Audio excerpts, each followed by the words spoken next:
Hi friends, ನಾವು ಮೈಸೂರಲ್ಲಿ Sunday ಒಂದು ಮ್ಯೂಸಿಯಮ್ಗೆ ಹೋಗಿದ್ವಿ. ಗಿನ್ನಿಸ್ ದಾಖಲೆ ಆಗಿರುವಂತಹ ಕಪ್ಪೆ ಚಿಪ್ಪಿನ ಕಲಾಕೃತಿ ಮ್ಯೂಸಿಯಂ ಅಂತಲೇ ಹೇಳ್ಬೋದು. ಅಲ್ಲಿ ವೇಸ್ಟೇಜ್ ವಸ್ತುಗಳನ್ನು ಉಪಯೋಗಿಸಿ ಒಂದು ಫ್ಲವರ್ ಶೋ ಥರನೇ ಮಾಡಿದ್ದಾರೆ. ತುಂಬ ಚೆನ್ನಾಗಿದೆ. ನಾವು ತರಕಾರಿ ಕಟ್ ಮಾಡಿ ಬಿಸಾಕುವಂತಹ ಸಿಪ್ಪೆಗಳೇನಿದೆ, ಈರುಳ್ಳಿ ಸಿಪ್ಪೆ ಇರ್ಬೋದು, ಬೆಳ್ಳುಳ್ಳಿ ಸಿಪ್ಪೆ ಇರ್ಬೋದು, ಹಾಗೆ ನಾವು ತಿನ್ನುವಂತಹ ಪದಾರ್ಥಗಳು ಬಾದಾಮಿ ಸಿಪ್ಪೆ ಇರ್ಬೋದು, ಪಿಸ್ತಾ ಸಿಪ್ಪೆಗಳಿರ್ಬೋದು, ಹಾಗೆ ಹರಳೆಣ್ಣೆ ಬೀಜಗಳಿರ್ಬೋದು, ಪ್ರತಿಯೊಂದನ್ನು ಈ ಗಾಜಿನ ಚೂರುಗಳಲ್ಲಿ ಫ್ಲವರ್ ಶೋ ಥರ ಮಾಡಿದ್ದಾರೆ. ಅದು ನೋಡೋಕ್ಕೆ ತುಂಬ ಖುಷಿಯಾಗುತ್ತೆ ಫ್ರೆಂಡ್ಸ್. ಅದು ಮ್ಯೂಸಿಯಮ್ಮು ಅಷ್ಟೇ, ತುಂಬ ಸೈಲೆಂಟಾಗಿ ಶಾಂತವಾಗಿದೆ. ಇದು ಎಲ್ಲಿದೆಯಪ್ಪ ಅಂತ ಹೇಳಿದ್ರೆ, ನಾವು ಹೋಗೋ ದಾರಿ ಚಾಮುಂಡಿ ಬೆಟ್ಟಕ್ಕೆ ಹೋಗೋ ದಾರಿಯಲ್ಲಿದೆ. ಅದು ಗಿನ್ನಿಸ್ ದಾಖಲೆಯಾಗಿರುವಂತಹ ಕಲಾಕೃತಿ ಮ್ಯೂಸಿಯಂ ಅಂತಲೇ ಇದೆ, ಕಪ್ಪೆ ಚಿಪ್ಪಿನ ಮ್ಯೂಸಿಯಂ ಅಂತ. ಗಾಜಿನ ಚೂರಲ್ಲಿ ಮಾಡಿರುವಂತಹ ಫ್ಲವರ್ಗಳು, ಏಲಕ್ಕಿ ಬೀಜವನ್ನು ಸಿಪ್ಪೆ ಏನಿದೆ, ಆ ಏಲಕ್ಕಿ ಸಿಪ್ಪೆ ಅದರಲ್ಲೂ ಕೂಡ ಫ್ಲವರ್ ಮಾಡಿದ್ದಾರೆ ನೋಡಿ. ಅದು ಏಲಕ್ಕಿ ಸಿಪ್ಪೆಯಲ್ಲಿ ಫ್ಲವರ್ನ ಮಾಡಿರುವಂತಹದ್ದು.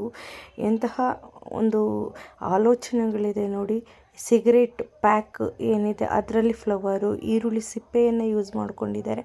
ಪ್ರತಿಯೊಂದು ಅಷ್ಟೇ, ನಾವು ಬಿಸಾಕುವಂತಹ ಪದಾರ್ಥಗಳು ಏನಿದೆ ಆ ಪದಾರ್ಥಗಳನ್ನೇ ಯೂಸ್ ಮಾಡಿಕೊಂಡು ಮಾಡಿರುವಂತಹದ್ದು ಫ್ರೆಂಡ್ಸ್. ಇವರು ಮಾಡಿರುವವರ ಹೆಸರು ಬಂದು ರಾಧಾ ಮಲ್ಲಪ್ಪ ಅಂತ ಹೇಳಿ. ಅವರಿಗೆ ಗೌರವ ಡಾಕ್ಟರೇಟ್ ಬಂದಿದೆ, ಹಲವಾರು ಪ್ರಶಸ್ತಿಗಳು ಬಂದಿದೆ ಅವರಿಗೆ. ಹಾಗೆಯೇ ವೈಯರ್ ಯೂಸ್ ಮಾಡ್ಕೊಂಡು ಮಾಡಿರುವಂತಹ ಫ್ಲವರು. ಇವರ ಕಲಾಕೃತಿಗಳು ಗಿನ್ನಿಸ್ ದಾಖಲೆ ಆಗಿರೋದ್ರಿಂದ ಒಂದು ಮ್ಯೂಸಿಯಂ ಥರ ಮಾಡಿದ್ದಾರೆ. ಹಾಗೆಯೇ ಕಪ್ಪೆ ಚಿಪ್ಪಿನ ಆಕೃತಿಗಳು ಕೂಡ ಯಥೇಚ್ಛವಾಗಿ ಮಾಡಿದ್ದಾರೆ. ಅದನ್ನು ಇನ್ನೊಂದು ವಿಡಿಯೋಲಿ ಹಾಕ್ತೀನಿ ಫ್ರೆಂಡ್ಸ್. ಹಾಗೆ ಕೂದಲು, ವೇಸ್ಟ್ ಆಗಿರುವಂತಹ ಕೂದಲು, ಭತ್ತ ನೋಡಿ ಫ್ರೆಂಡ್ಸ್, ಇದು ಭತ್ತ. ಈ ಭತ್ತದ ಒಂದು ಇದರಲ್ಲೇ ಫೋಟೋ ಫ್ರೇಮ್ ಥರ ಮಾಡಿದ್ದಾರೆ. ಸುತ್ತ ಭತ್ತವನ್ನು ಎಷ್ಟು ಡಿಸೈನ್ ಮಾಡಿ ಹಾಕಿದ್ದಾರೆ.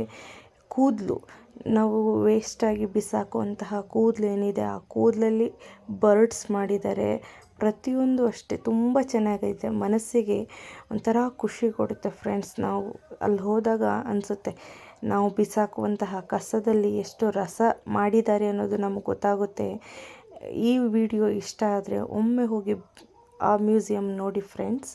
ಹಾಗೆ ಇಷ್ಟ ಆಯಿತು ಅಂದರೆ ನನ್ನ ವಿಡಿಯೋ ಲೈಕ್ ಮಾಡಿ, ನನ್ನ ಚಾನಲ್ನ ಸಬ್ಸ್ಕ್ರೈಬ್ ಮಾಡ್ಕೊಳ್ಳಿ ಫ್ರೆಂಡ್ಸ್. ಅವರಿಗೆ ತುಂಬ ಪ್ರಶಸ್ತಿಗಳು ಬಂದಿದೆ ನೋಡಿ ಫ್ರೆಂಡ್ಸ್, ಅದನ್ನು ಕೂಡ ನಾನು ಹಾಕಿದ್ದೀನಿ ಅದರಲ್ಲೇ.